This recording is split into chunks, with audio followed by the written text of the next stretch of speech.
Bona tarda. Benvinguts a aquesta sessió tan singular d'aquesta tarda, tant per l'actualitat del tema i molt més encara per la categoria i personalitat de les persones que ens acompanyen.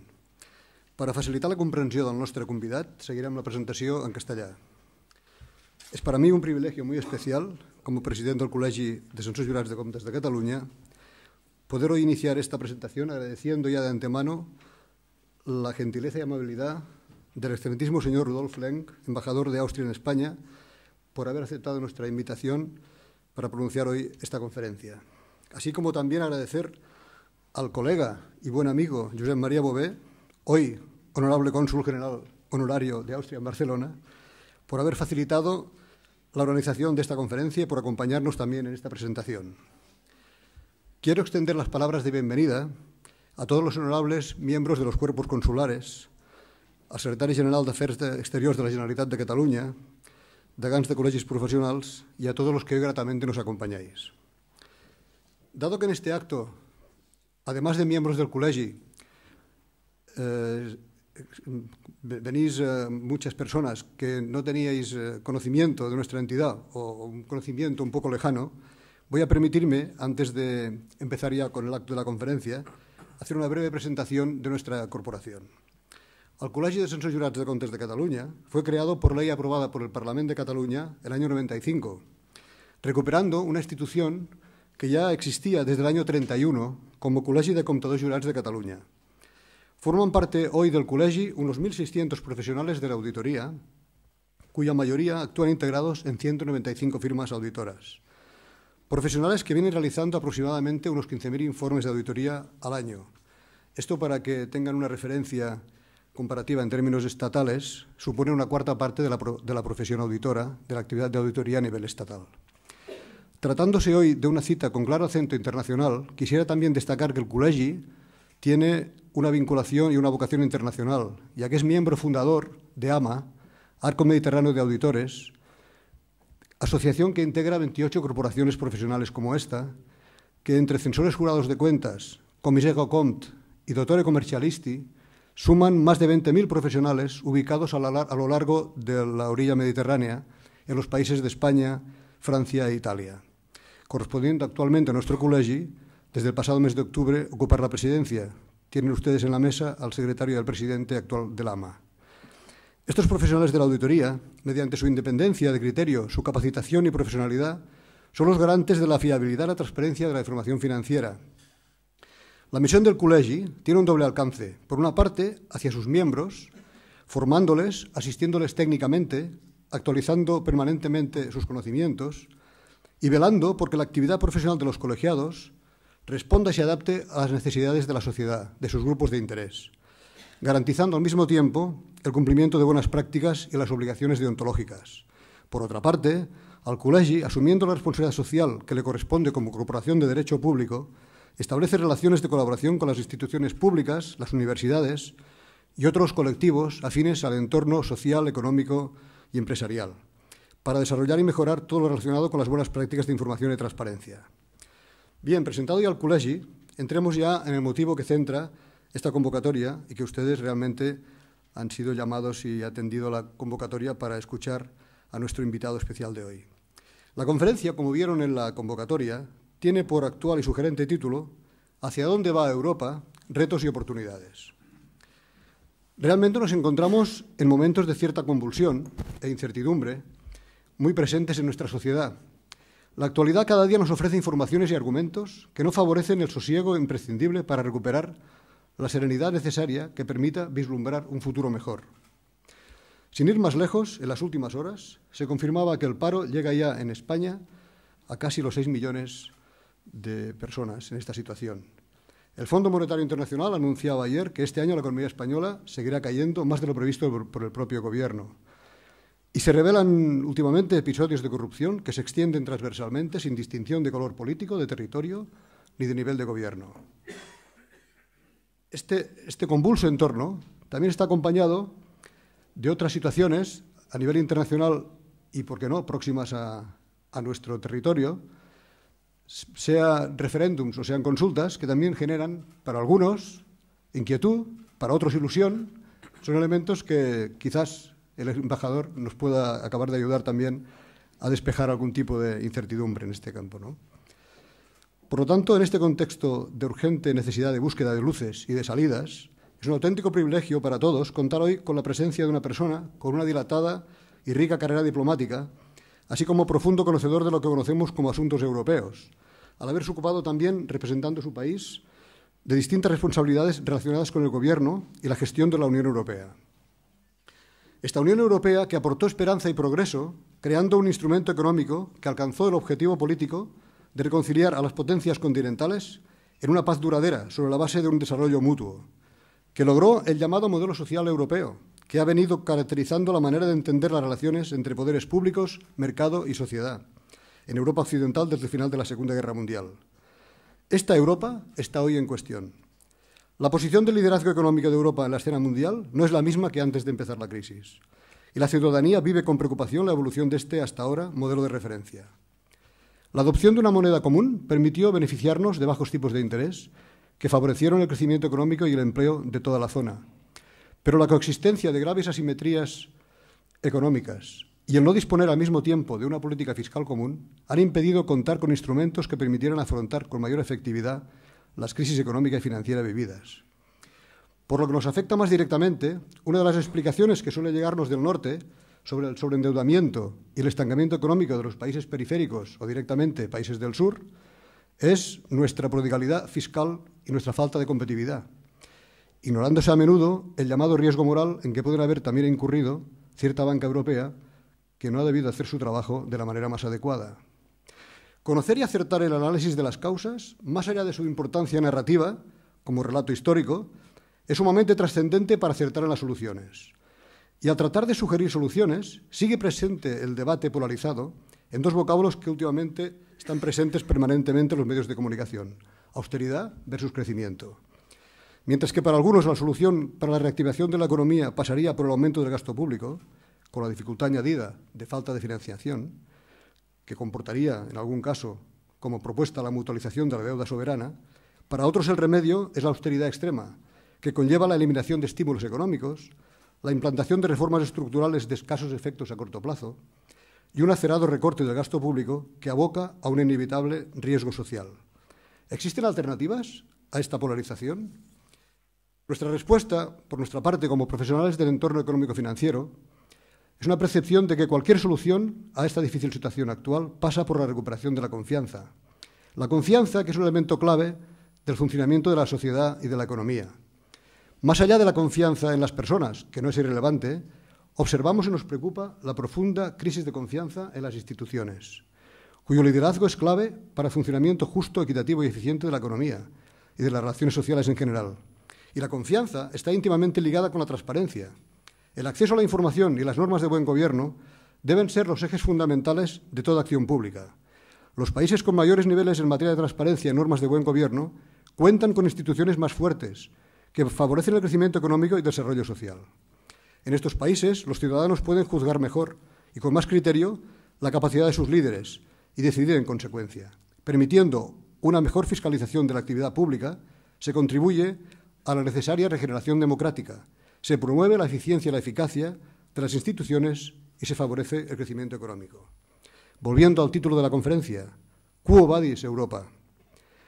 ¿Existe para Europa, y embajador, me voy a atrever a decirlo en alemán, mi oxidado alemán, ya que el concepto fue creado en esta lengua, decía, ¿existe para Europa un Schicksalsgemeinschaft? ¿Se me entiende? Esto, yo trataba de decir un destino común, que es la palabra que encontré originariamente alemana o austriaca, no lo acaba de confirmar. Bien, a estas preguntas estoy seguro que vamos a tener respuestas inmediatamente en la conferencia que impartirá el excelentísimo embajador. Muchas gracias.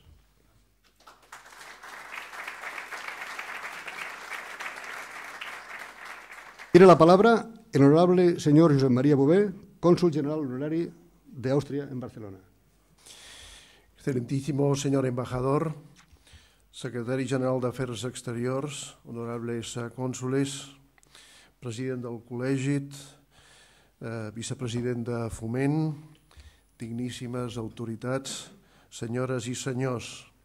En primer lloc, voldria donar les gràcies al Col·legi de Censors Jurats de Comptes de Catalunya per l'iniciativa d'organitzar avui aquest acte que demostra una vegada més la voluntat internacional d'aquest col·legi i de la seva professió.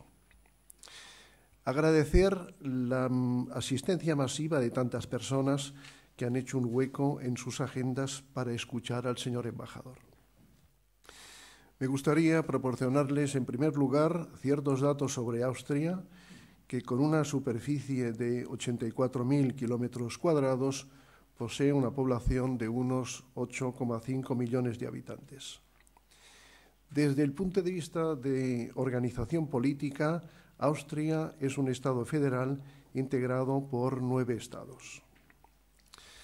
Según la información que nos ha proporcionado la Oficina Comercial de Austria en Barcelona, les agradecemos mucho la información que nos han proporcionado, tienen su sede en Cataluña unas 80 filiales de grupos austríacos, entre ellas Alpla, Gebro Pharma España, AVL Ibérica, Isovolta, Het Spain, K&K Hoteles, Swarovski, KTM, muchas de ellas aquí muy bien representadas por sus administradores.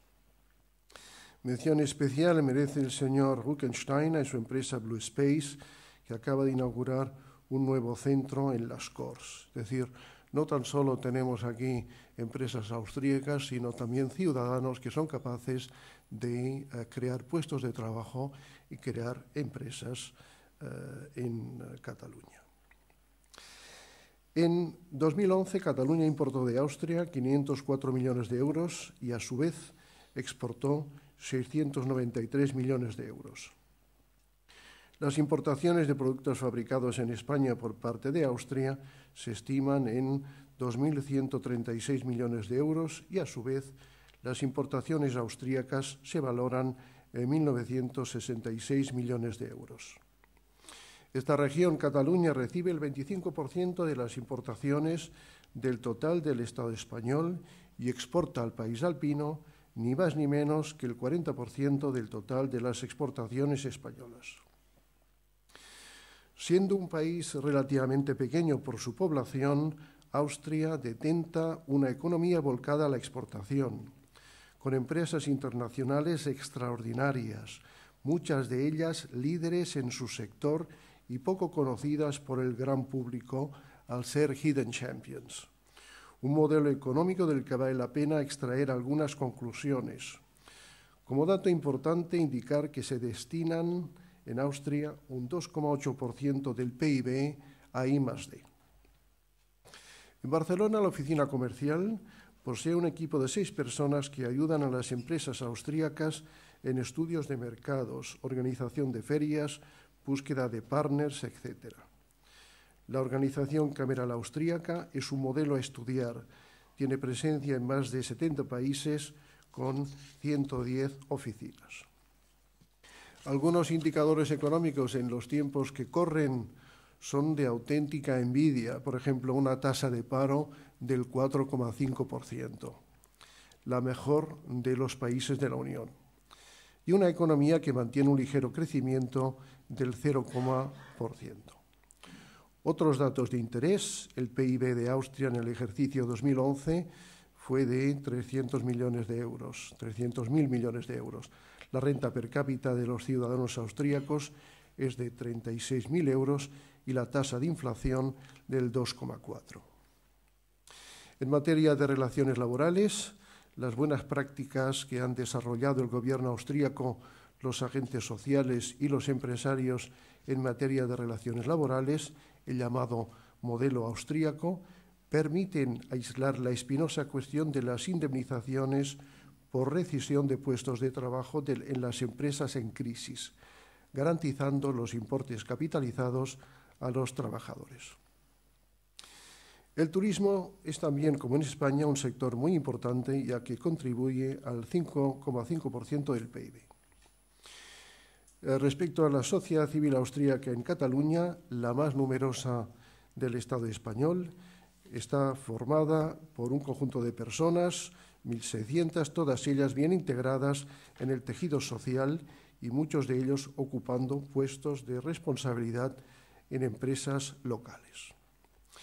Para hablar de Austria, nada mejor que su embajador, el excelentísimo señor Lenk, aunque no nos va a hablar de Austria, sino de otros temas, y permítanme que les presente al doctor Lenk. Nació en 1953, casado, 2 hijos, estudios superiores de Derecho en la Universidad de Viena, donde se doctoró en 1976. Su carrera diplomática, después de entrar en el servicio en 1976, pasa por estancias en el Ministerio Federal, en Belgrado, en Washington, en Avian, en Buenos Aires. Estuvo en Madrid de 1992 a 1996, por eso detenta un castellano impecable. Desde 1996 al 2000 estuvo en el Ministerio Federal de Asuntos Exteriores. En 1996, director de la Secretaría Ejecutiva de la Presidencia Austríaca en la Unión Europea. En 1999, subdirector general de Asuntos del Consejo Europeo y Consejo de Asuntos Generales. Del 2001 al 2005 vuelve a México como embajador. Del 2005 al 2007 vuelve otra vez a Viena, en el Ministerio Federal de Asuntos Europeos e Internacionales, donde era subdirector general para las Américas. Del 2007 al 2009, director general de Asuntos de Integración y de Política Económica, coordinación de Asuntos de la Unión Europea. Y desde diciembre del 2009 tenemos el privilegio de que sea el embajador de Austria en España. Y esta tarde nos va a hablar de hacia dónde va Europa, retos y oportunidades. Señor embajador, the floor is yours. Muchas gracias.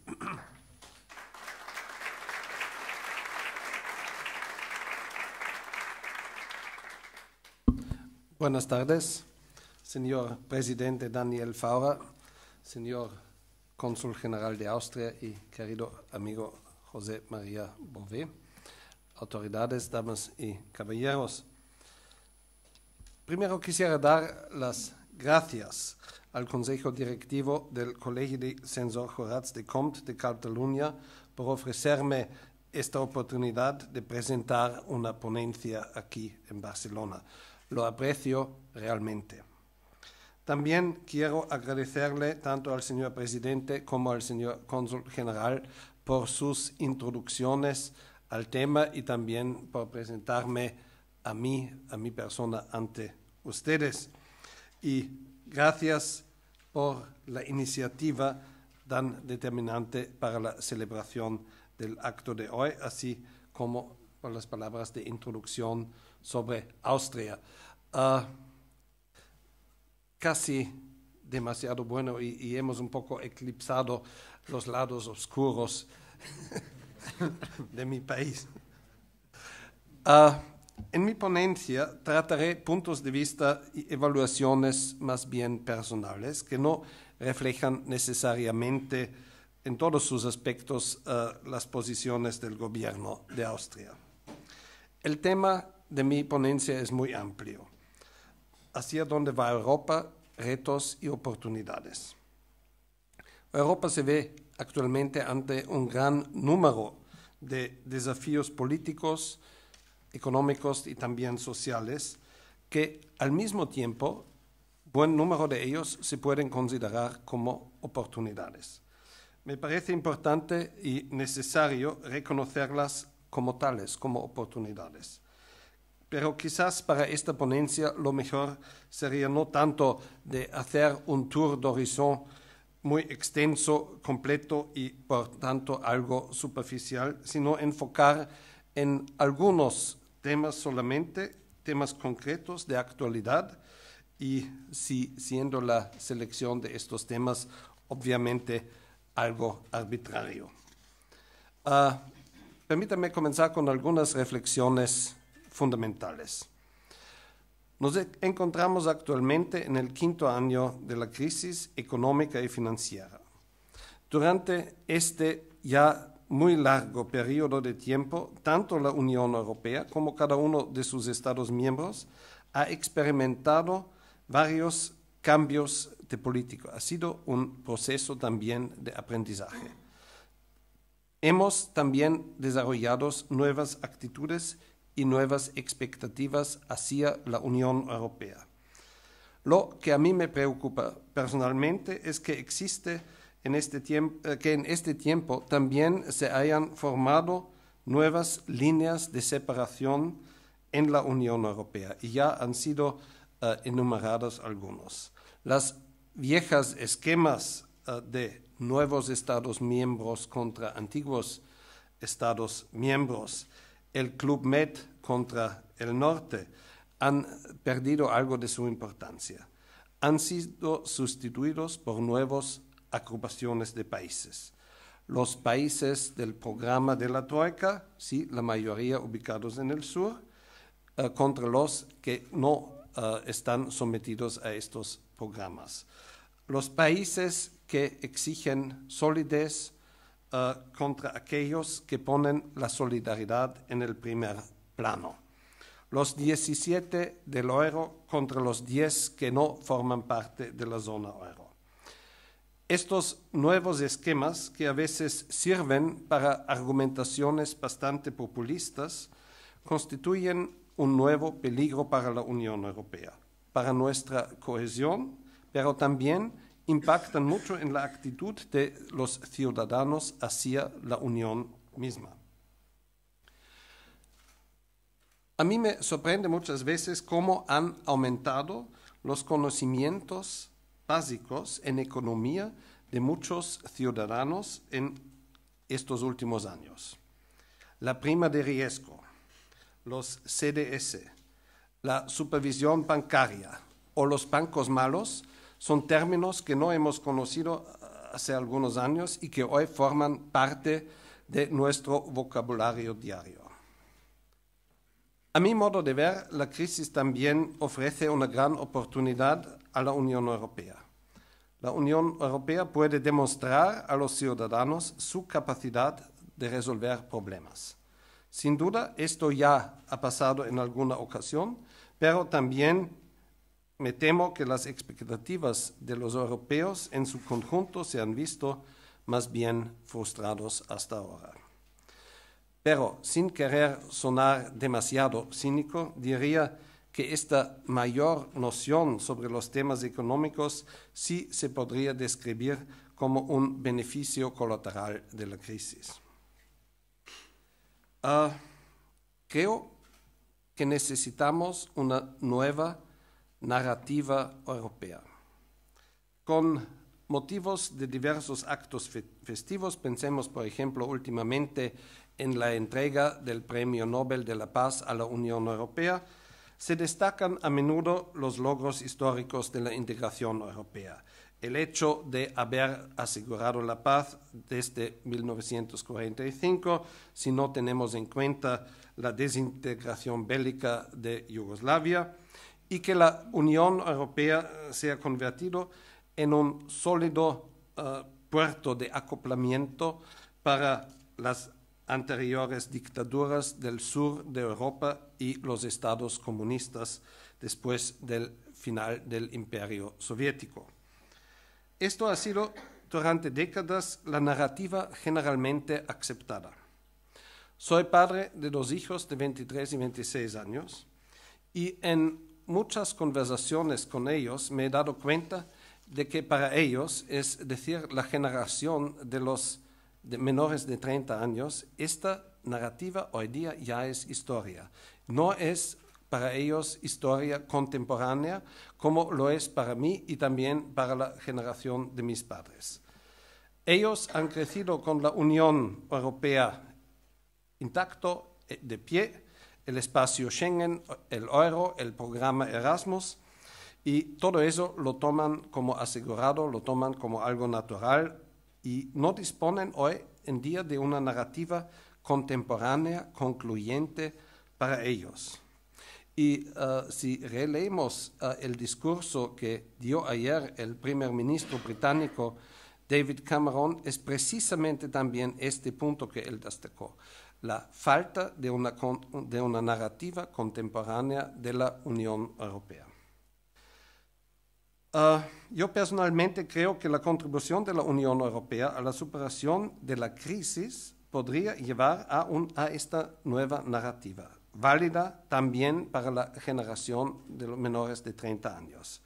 Si gracias a la Unión Europea se consiguiera, por ejemplo, combatir el descomunal desempleo juvenil, creo que esto sí le podría dar una nueva legitimación creíble a la Unión Europea, algo que nuestros amigos británicos quizás llamarían output-based legitimacy. No tengo traducción. Me pregunto si somos capaces de comprenderlo como una gran oportunidad para la Unión Europea y afrontarlo de esta forma, por ejemplo, en el contexto del próximo presupuesto de la Unión Europea. En este contexto, un pequeño comentario referente a Austria. El jefe del gobierno de Austria, el Bundeskanzler Faymann, propuso hace una semana en el Parlamento Europeo que todos los países contribuyentes netos renuncien a sus descuentos nacionales en el siguiente presupuesto plurianual de la Unión Europea y que este dinero, estamos ahí hablando de la rebaja británica, sueca, austríaca, alemana, etcétera, que este dinero se destine a un programa para impulsar el empleo juvenil en nuestro continente. Y tengo yo cierta curiosidad por ver si alguien retomará esta iniciativa, este impulso. Inevitablemente me temo que tengo que hacer algunos comentarios sobre la crisis financiera, no obstante que el presidente ahora ya haya dicho, creo, lo esencial sobre la misma. Claro está, nos vemos ante una multitud de problemas complejos relacionados los unos con los otros. Y la legislación vigente en Europa, principalmente el Tratado de Maastricht, no ha podido evitar el estallido de la crisis. Sin duda, es muy positivo que la Unión Europea, en contra de todos los pronósticos, y hay que ver los aspectos, decimos, positivos, haya sido capaz de soportar la presión de la crisis, no ha estallido, haya podido seguir en el mercado único europeo, el mercado siendo intacto, que no hayamos vivido ninguna caída dramática de nuestra moneda común en los mercados financieros y gracias también a esfuerzos financieros considerables haya sido posible mantener en la zona euro a todos los 17 Estados miembros. También quisiera mencionar de manera positiva que lo logramos sin experimentar una subida extraordinaria de la inflación en la zona del euro. Es cierto que hemos aprendido muchísimo en estos últimos 5 años y hemos realizado importantes avances en la superación de esta crisis. Se han desarrollado nuevos instrumentos de gestión de crisis y la Unión Europea ha ampliado su base institucional para la gestión de la misma. Pensemos en los mecanismos de rescate y pensemos en las nuevas tareas del Banco Central Europeo, etc. A nivel europeo cabe destacar en primer lugar el pacto fiscal que establece unas normas presupuestarias claras que obligan a los estados a impedir que el déficit estructural de su presupuesto anual supere el 0.5% de su PIB. Eso es ahora el evangelio de los fans de la austeridad. Asimismo, el pacto fiscal crea un procedimiento de coordinación entre los estados miembros para evitar que se abra una brecha en la competitividad y prevenir la creación de desequilibrios económicos dentro de la zona del euro. Existe también el así llamado procedimiento de desequilibrio macroeconómico, un instrumento en manos de la Comisión Europea. Y precisamente sobre este instrumento, por ejemplo, el superávit comercial de Alemania es tanto que entra en conflicto con las metas de este desequilibrio macroeconómico que ha fijado la Comisión Europea. Con el Fondo Europeo de Estabilidad Financiera y el Mecanismo Europeo de Estabilidad, FEEF y MEDE, Europa ha generado dos instrumentos destinados a apoyar a aquellos estados que se encuentran en una situación de necesidad. El Banco Central Europeo también ha creado las condiciones para poder acompañar una ayuda por parte del MEDE en el mercado secundario a través de las transacciones monetarias abiertas, los Outright Monetary Transactions, OMT, por sus siglas en inglés. Un instrumento que todavía no ha sido aplicado en la práctica, pero solamente el anuncio por parte del presidente de la BCE de estar dispuesto a usarlo, ya ha tenido su efecto en los mercados financieros. Y con el anuncio de este tipo de transacciones, acompañados por los Long-Term Refinancing Operations, los préstamos del Banco Central Europeo por un plazo máximo de 3 años, el BCE ha conseguido una estabilización de la crisis financiera, calificada recientemente por un político finlandés como la hibernación de la crisis, y como finlandés seguramente sabe de qué habla. Desde el verano de 2012 se están realizando esfuerzos por acompañar la unión económica y monetaria de una unión bancaria, y el señor presidente se ha referido a esto, a decir que el BCE todavía no ha hecho sus deberes. Bueno. El Consejo Europeo de diciembre consiguió un acuerdo sobre la creación de una supervisión bancaria común. Hasta el 1 de marzo de 2014 está previsto crear el Mecanismo Único de Supervisión Bancaria, el Single Supervisory Mechanism, SSM, muy importante, cuyo funcionamiento constituirá una condición previa a la recapitalización directa de la banca en Europa por parte del MEDE.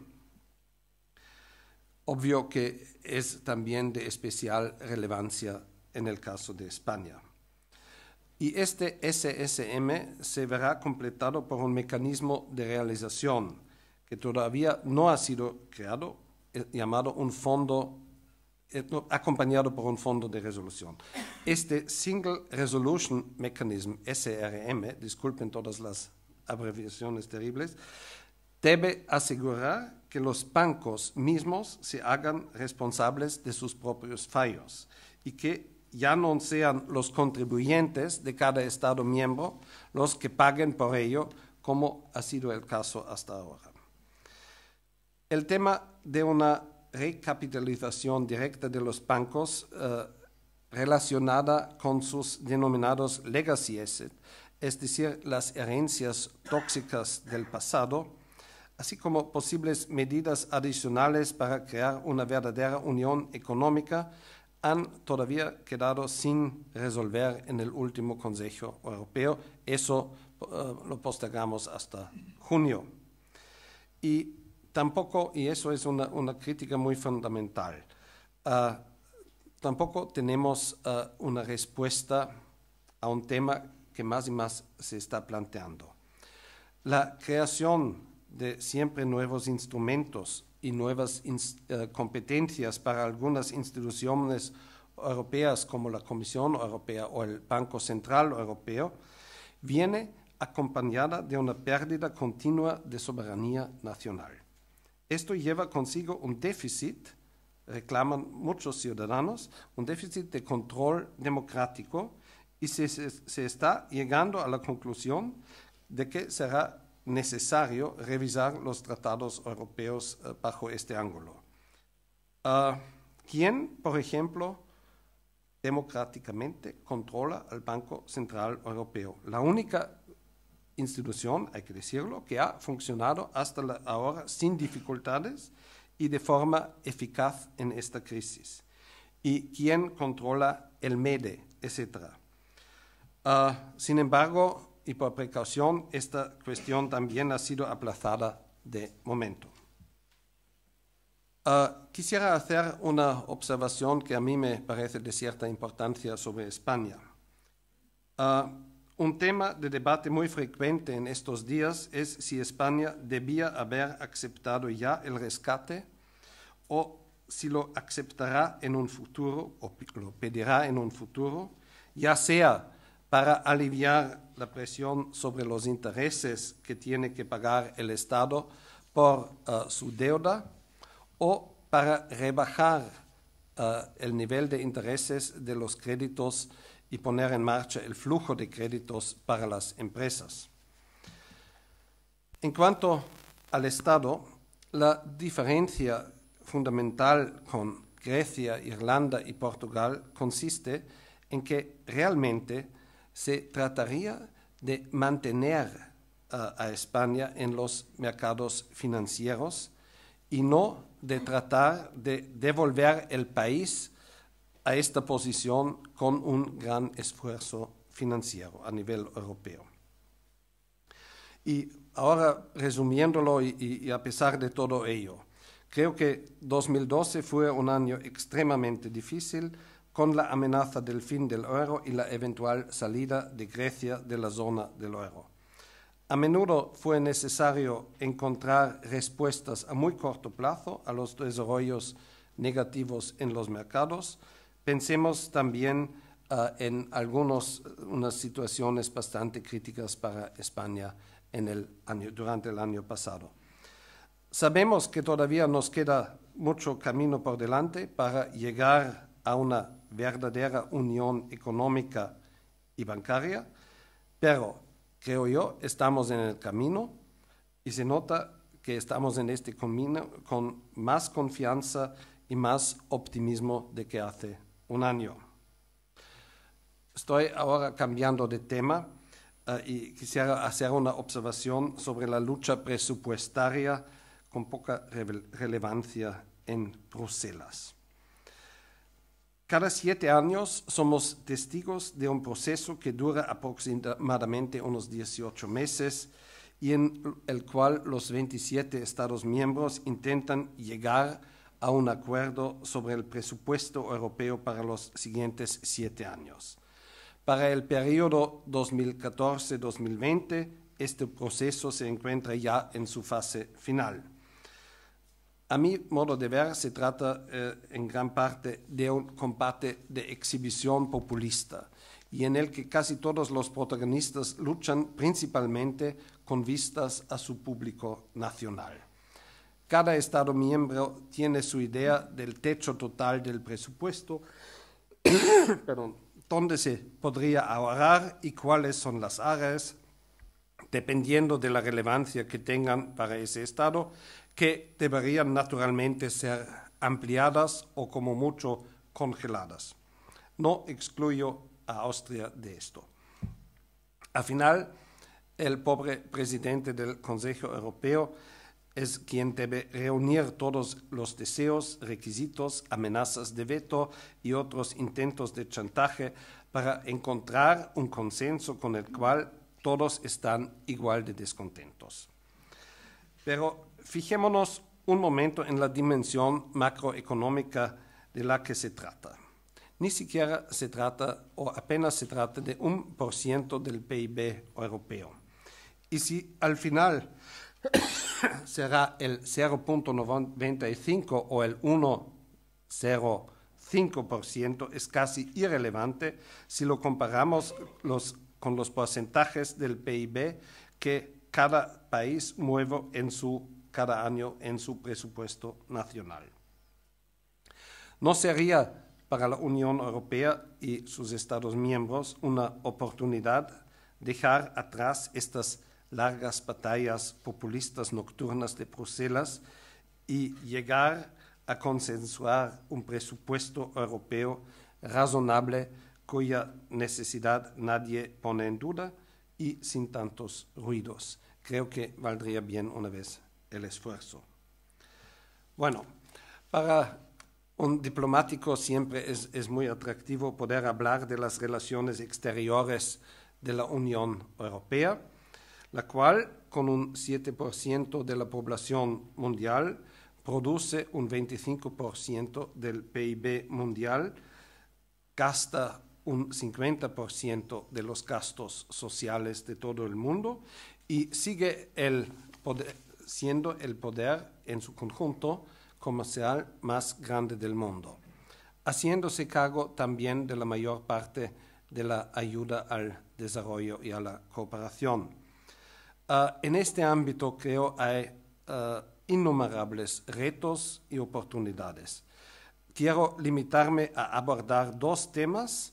Una es la ampliación de la Unión Europea. Escuchando al primer ministro inglés, quizás vamos en la otra dirección. Por un lado, y el otro lado, el reparto de los papeles y tareas entre Estados Unidos y la Unión Europea.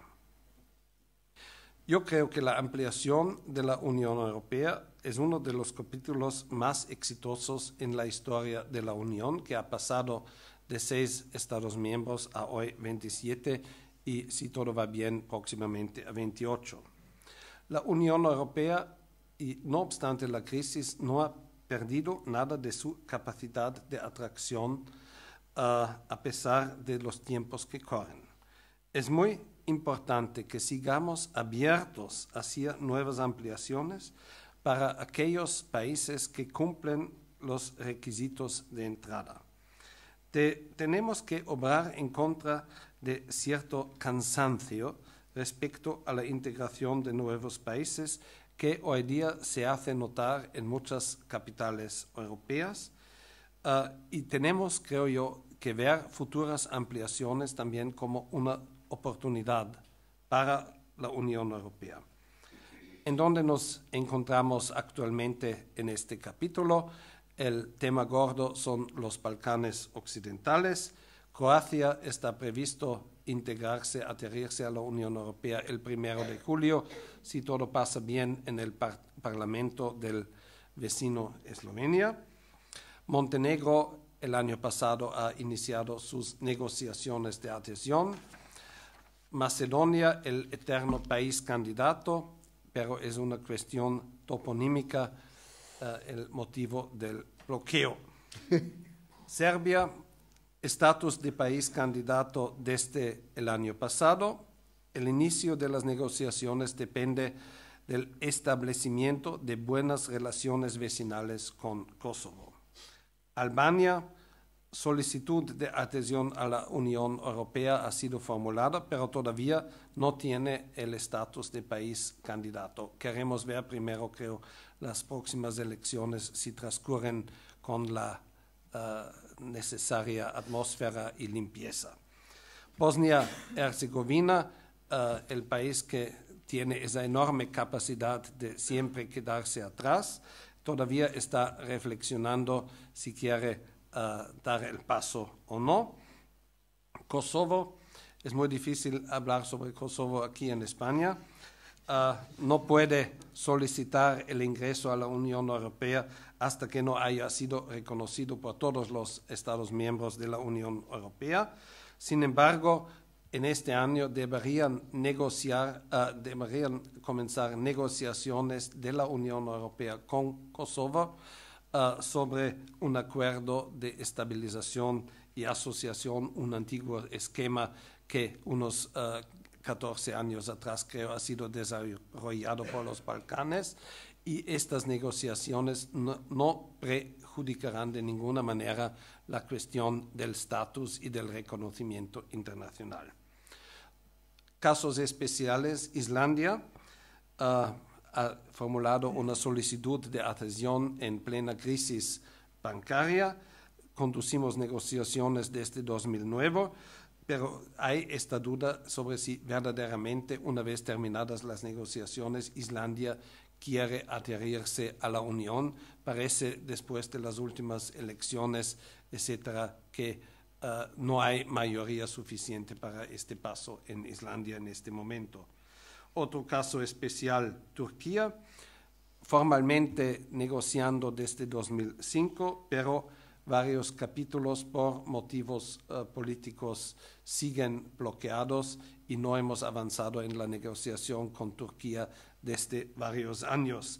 Hay un altísimo nivel de frustración mutua, hay que admitirlo, pero en este momento también mirando hacia Oriente Medio se imponen ciertos hechos geoestratégicos.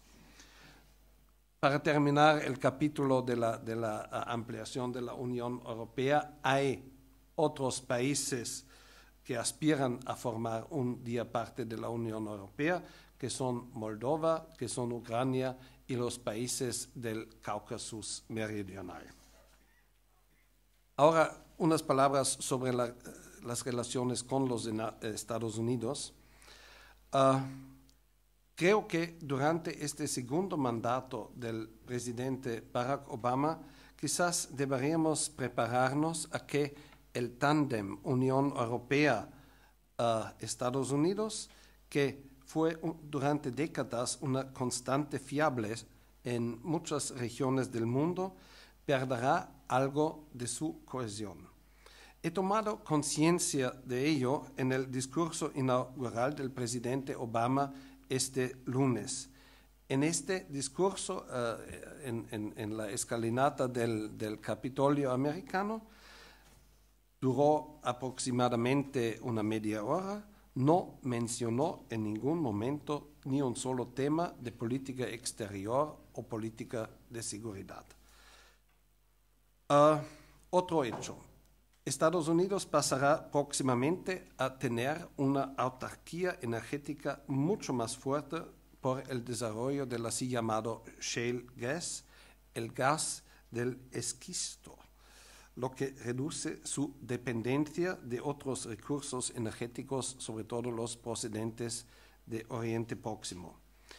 Esto podría llevar a Estados Unidos a asumir un papel menor que el que desempeñaba durante décadas en el Oriente Medio, pero también en África. Y si miramos a Malí, ahí hay observación desde Estados Unidos por los satélites y comparten los resultados de sus observaciones, pero eso ya es el límite de su apoyo a Francia.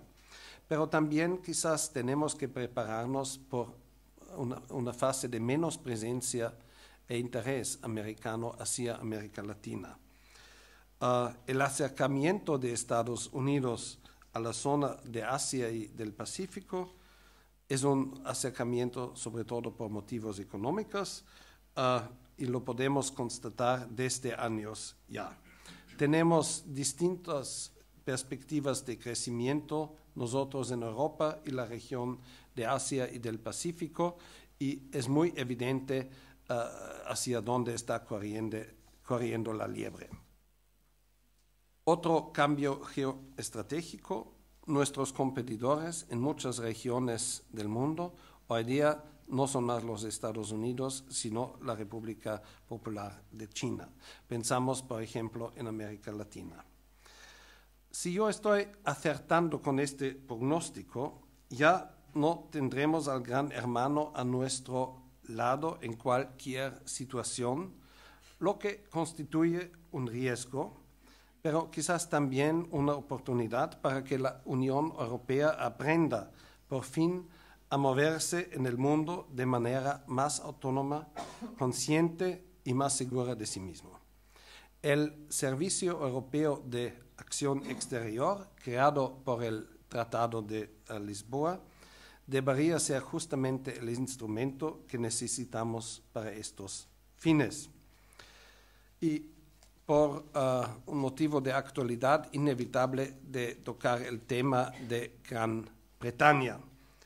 Como saben, el primer ministro David Cameron pronunció ayer un discurso de principios sobre el futuro de las relaciones entre Gran Bretaña y la Unión Europea. Anunció, como seguramente habrán leído, que si su partido ganara las elecciones parlamentarias de 2015, lo entendería como un mandato de los votantes para iniciar negociaciones sobre un nuevo acuerdo, una nueva relación entre Gran Bretaña y la Unión Europea. La pertenencia continua del Reino Unido al mercado único europeo debería, según el primer ministro Cameron, formar la esencia de esta futura relación.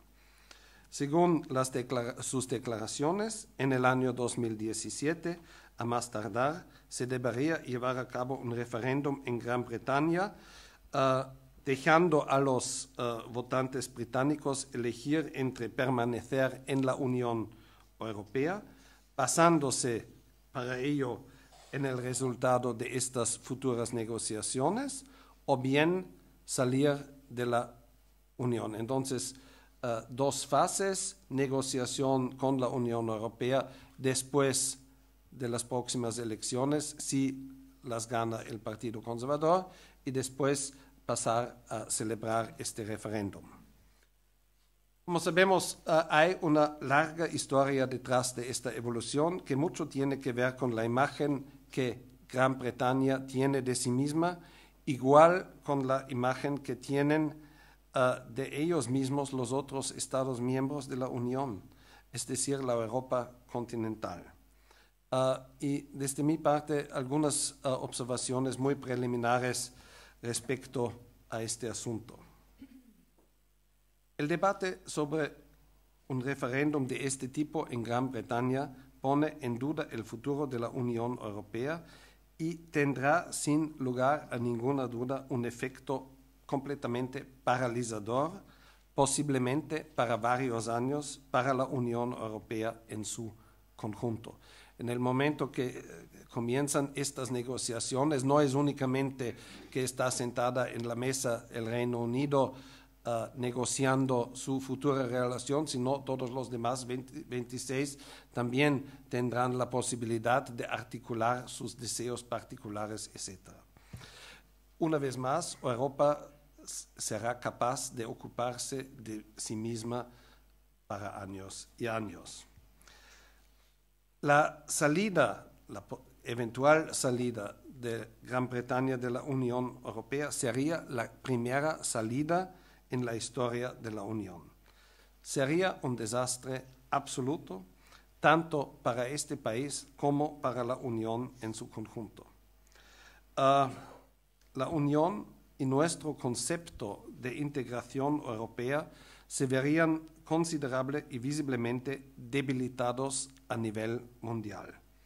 Gran Bretaña, por su parte, también tendría que encontrar su lugar casi en otro planeta, como no miembro de la Unión Europea.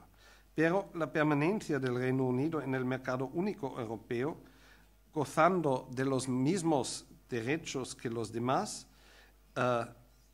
algo en el que el primer ministro centró todo su discurso, se pondría posiblemente en duda en el curso de estas negociaciones.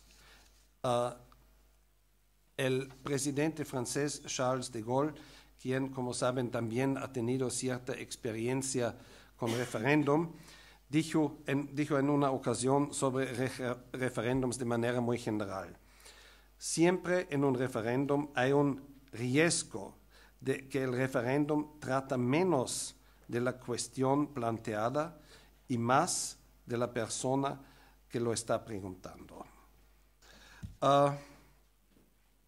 Obviamente tenemos que preguntarnos qué es lo que salió mal, y debemos preguntárnoslo todos, y no solamente Gran Bretaña, cuando un Estado miembro de repente se plantea esta cuestión después de 40 años de pertenencia a la Unión y sin haber experimentado ningún temblor, ya sea interno o externo.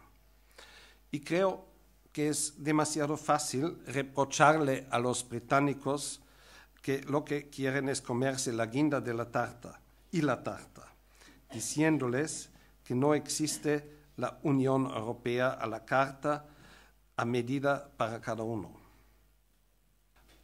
Última observación referente a Gran Bretaña.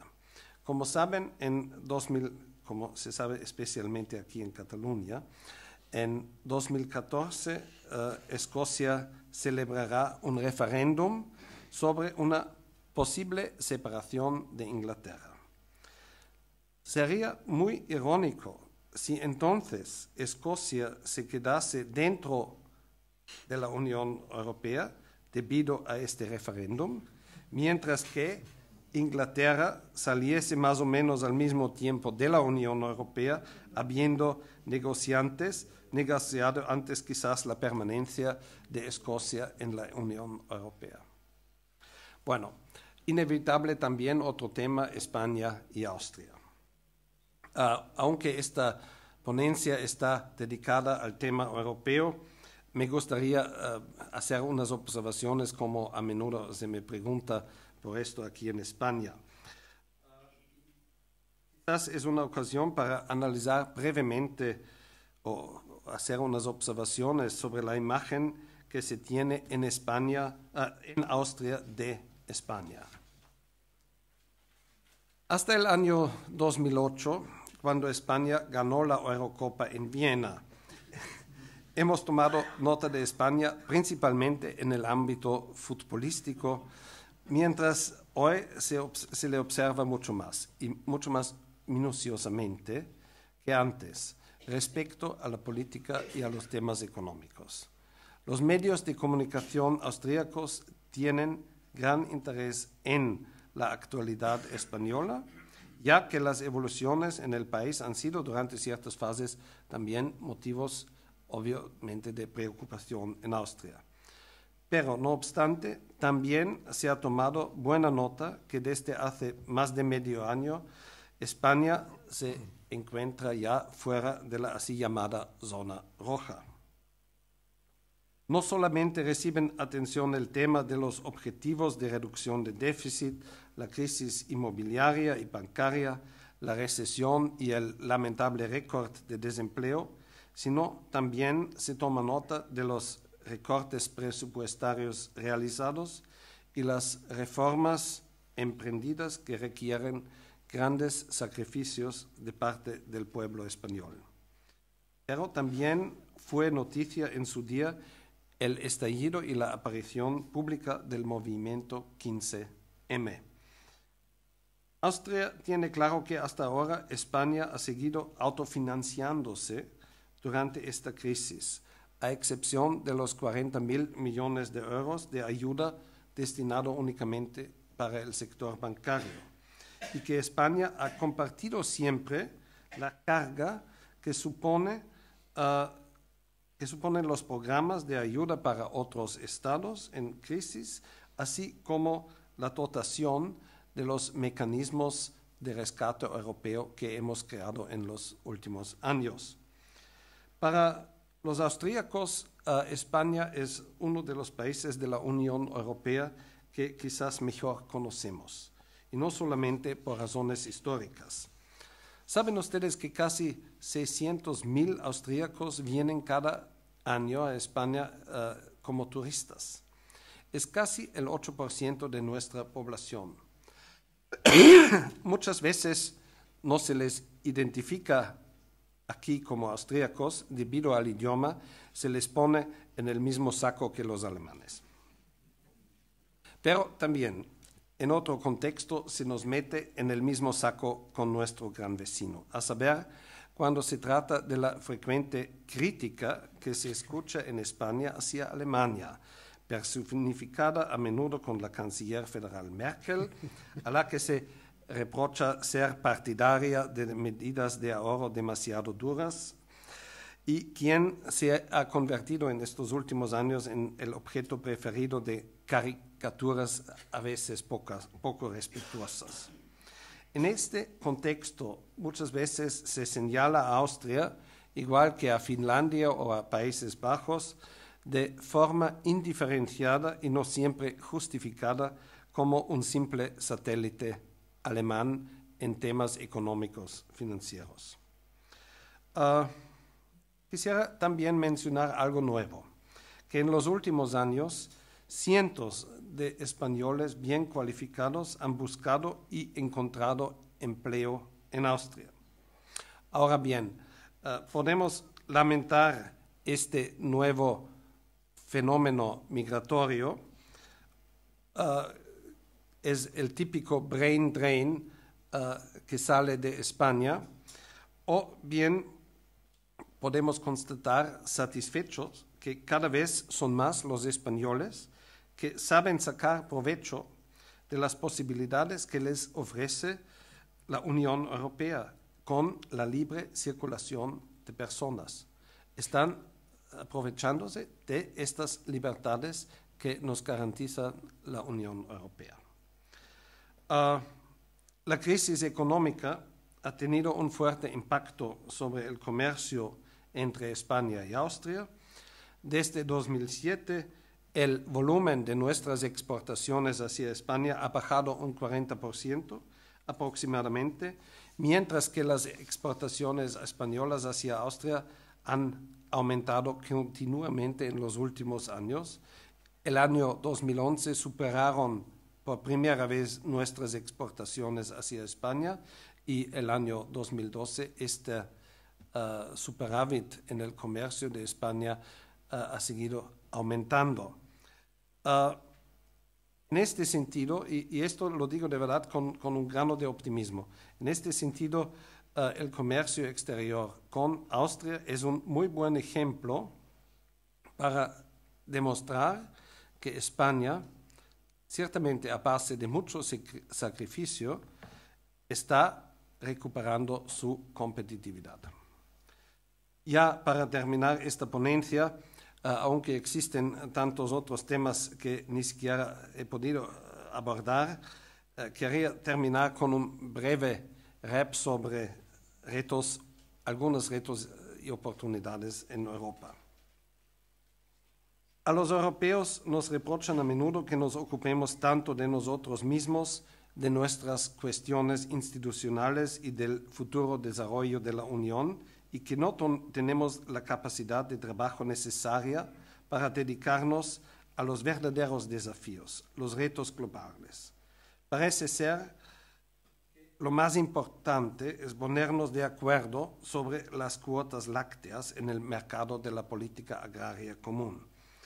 En este contexto, debemos recordar que hablar de la competitividad europea significa hoy hablar de China, de Vietnam, de India, de Indonesia, de México, de Brasil, de Turquía.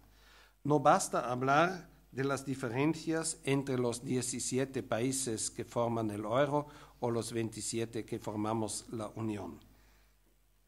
Otro punto, el programa Erasmus constituye para mí uno de los mejores y más eficaces gastos presupuestarios de la Unión Europea. Hace unos meses invité a los estudiantes de Erasmus de Austria en Madrid a un encuentro en la embajada para un intercambio de opiniones. Y fue para mí realmente impresionante con qué seriedad y compromiso estos estudiantes intentaban aprovechar la oportunidad que se les ofrece de estudiar un semestre o todo un año en el extranjero de la mejor manera posible de sacar el máximo de puntos de créditos con los cuales pueden regresar a sus universidades en Austria. Por cierto, España es el país de destino más popular entre los estudiantes Erasmus austríacos. Cada año vienen más de 800. Una brevísima observación, pero muy personal. Sería una verdadera lástima si un día constatásemos que habíamos logrado tener una unión, pero que fracasamos porque teníamos demasiado pocos europeos. Otro pensamiento que ahora tiene que ver con Gran Bretaña. Esta posibilidad de una salida del Reino Unido nos pone también inevitablemente ante la cuestión del equilibrio interno de la Unión. Tantos años, 40 años, Gran Bretaña ha desempeñado tantas veces un papel determinante cuando se trataba de reencontrar el equilibrio en Europa. Si Berlín y París están de acuerdo, entonces en el futuro sin Gran Bretaña existirá otro posible contrapeso digno de mencionar. Hace pocos días el presidente Hollande dijo ante un grupo de estudiantes: los europeos tienen una forma muy especial de ver las relaciones franco-alemanas. Cuando nos llevamos bien, tienen miedo a que esto les perjudique. Y cuando no nos llevamos bien, es cuando realizan que esto sí les perjudica. Otra nota positiva: a pesar de la crisis en España, tuve ocasión de asistir a nada menos que 4 inauguraciones de nuevas empresas en España en estos últimos meses. 2 de ellas se encuentran aquí en Cataluña y una de ellas, Blue Space, fue inaugurado anteayer, como ya lo ha mencionado el señor cónsul general Bové. No todo es crisis y algunos encuentran justamente en estos tiempos de crisis sus nuevas oportunidades.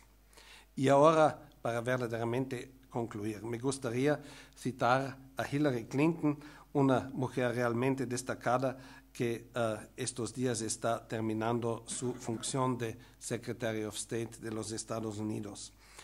En su primer discurso que ella ofreció en esta función en Europa, dijo una frase maravillosa que a mí me gustaría repetirla aquí. Never waste a good crisis. No hay que desaprovechar nunca una buena crisis. Muchas gracias.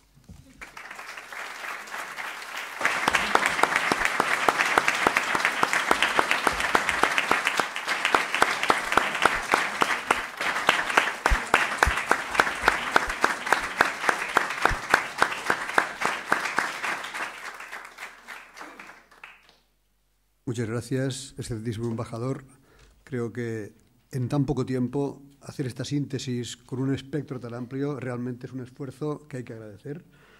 Además, particularmente por haber sabido ponernos también sobre la mesa aspectos tan recientes como el referéndum de Gran Bretaña o como las declaraciones de Obama en Washington. Ha sido muy realmente interesante, ¿no? También yo creo que, además de las explicaciones que el cónsul general ha hecho sobre Austria, las que usted ha comentado, nos ayudan a aproximarnos a realidades que a veces desde lejos se confunden, como usted bien decía, y vale la pena también focalizar y aproximarlas, ¿no? Y por último, yo creo que la gran aportación es saber ver puntos positivos y oportunidades. Y me he quedado con esa propuesta suya de buscar esta nueva narrativa europea. Creo esta necesidad de que exista esta narración, que las generaciones más jóvenes realmente tienen que construir otro tipo de relato. Bien, la gentileza del embajador además aceptaría que ustedes puedan hacer alguna pregunta, con lo cual dejamos abierto un turno de preguntas. ¿Quién es? Perfecto, Antoni. Bueno, primero de todo, muchas gracias.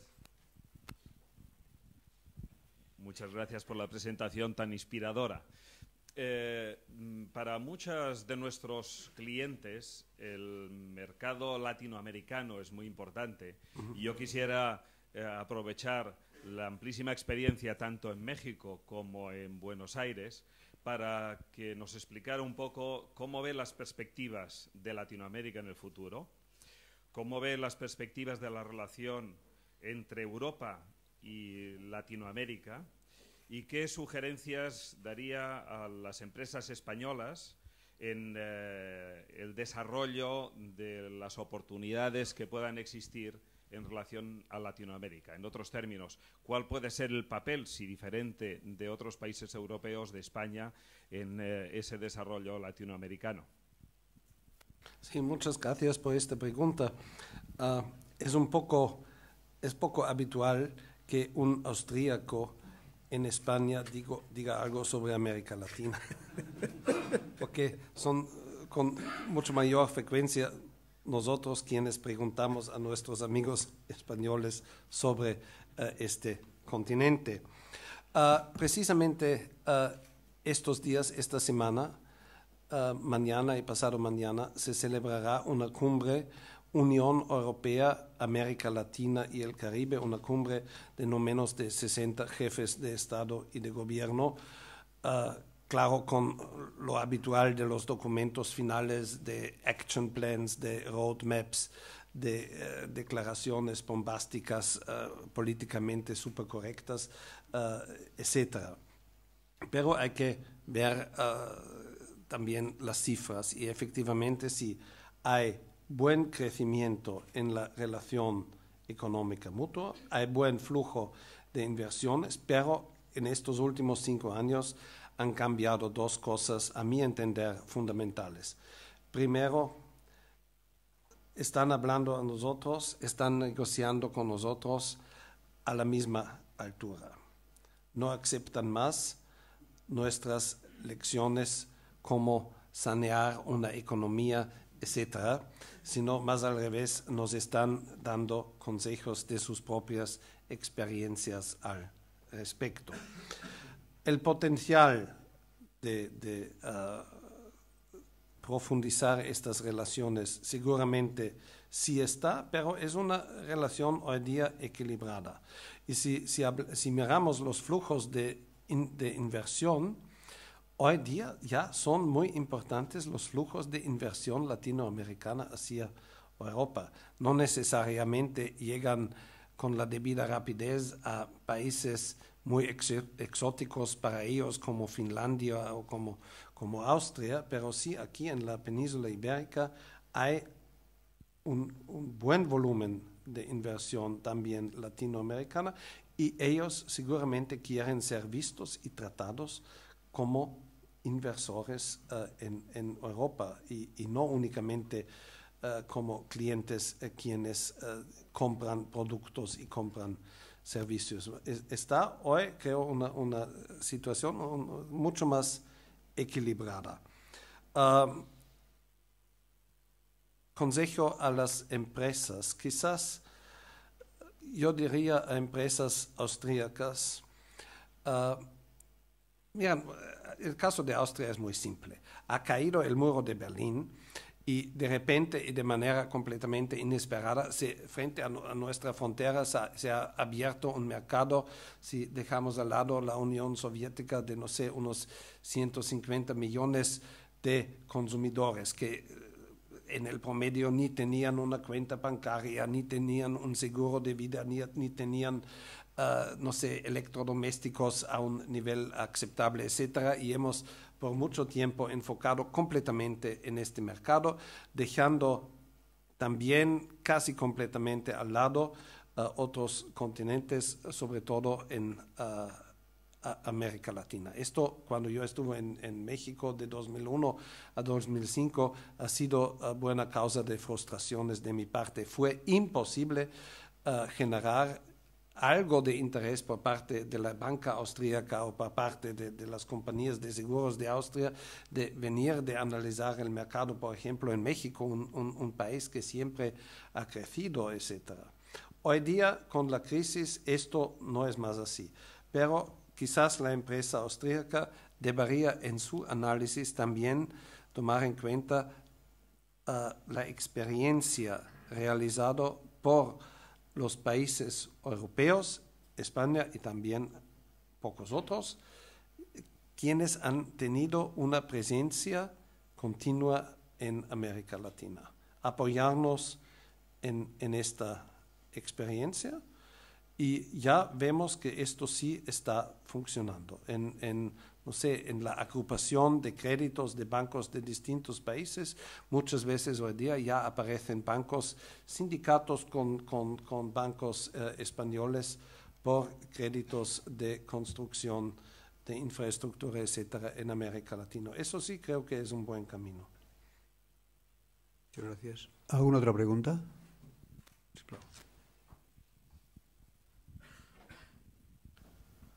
Sí, gracias, señor embajador.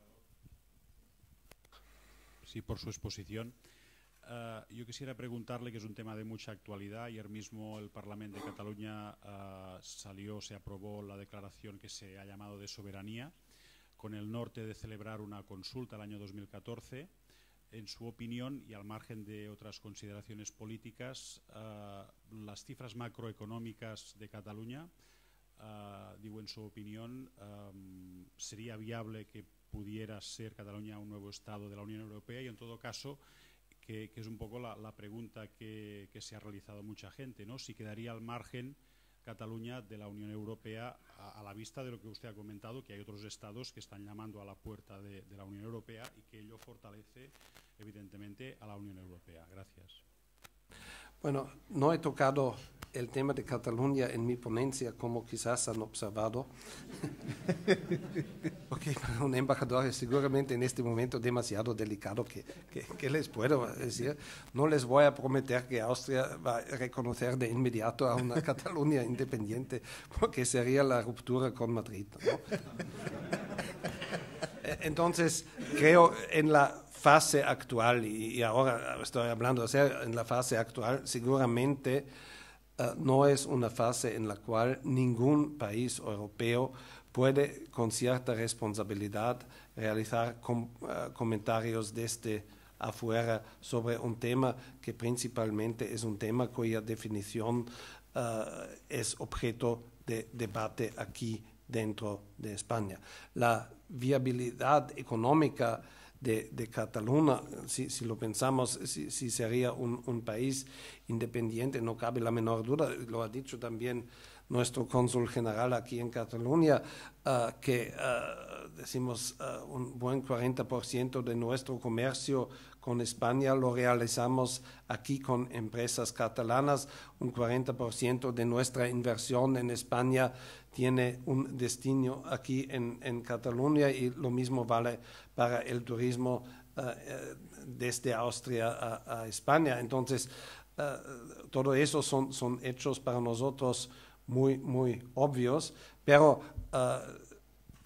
esta referencia a otros países que piensan solicitar el ingreso en la Unión Europea, ojo, hay aquí una diferencia enorme.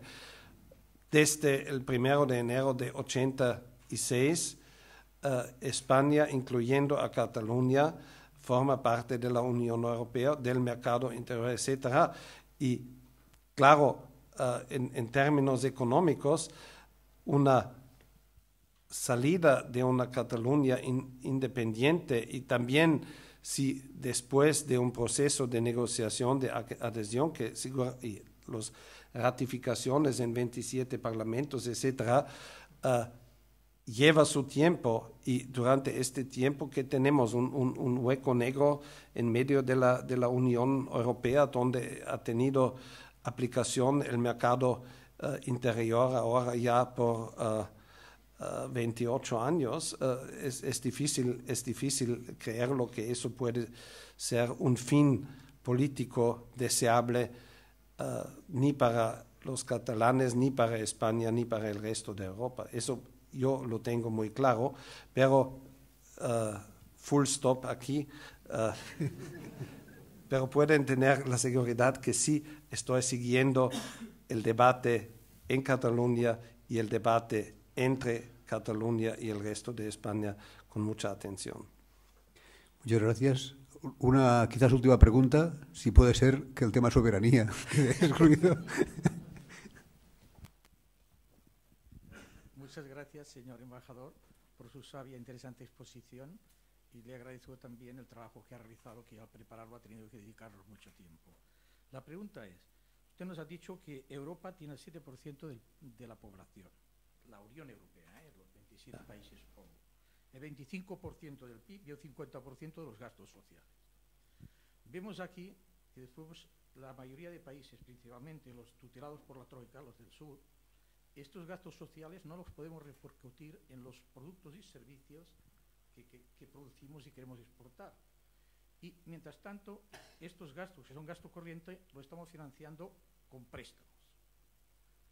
Esto, a largo plazo, es insostenible. Además, hemos de competir en un mercado global, nos ha dicho, estos emergentes, China, India, Vietnam, Brasil,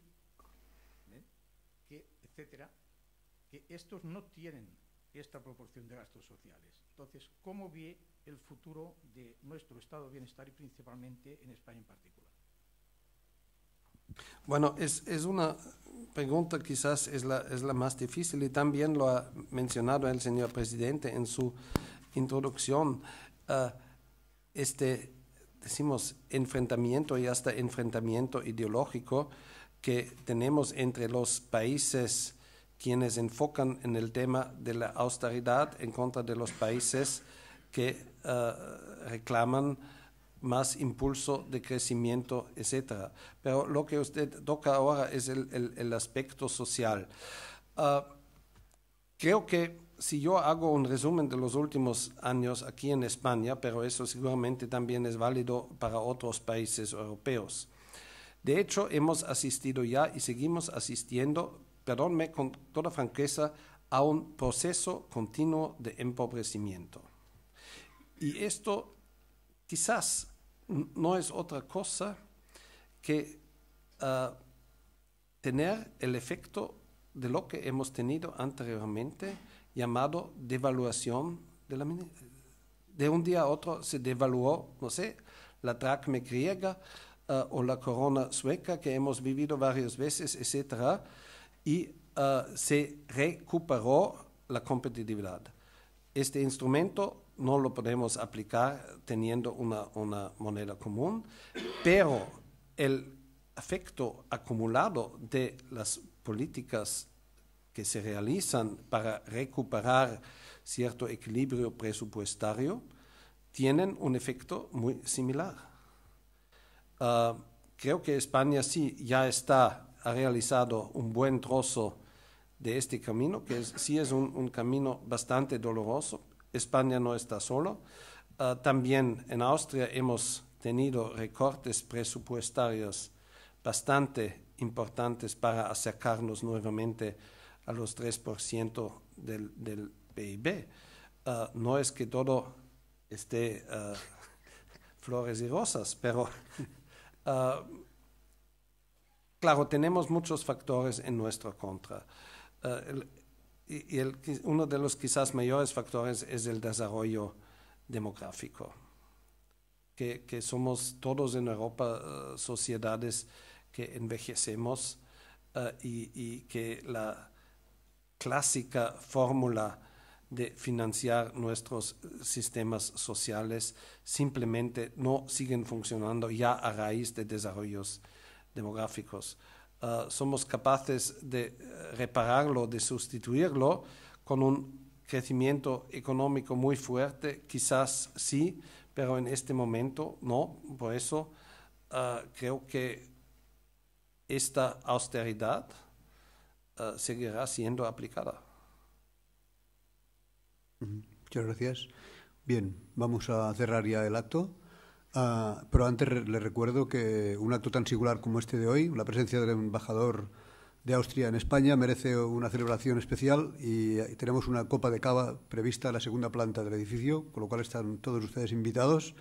Y ya, sin más, pues agradecer a todos ustedes la asistencia, a los que han intervenido en el coloquio sus preguntas, y despediría tanto al excelentísimo embajador como al honorable cónsul en Barcelona por su aportación y su participación esta tarde en la conferencia. Muchas gracias. Gracias.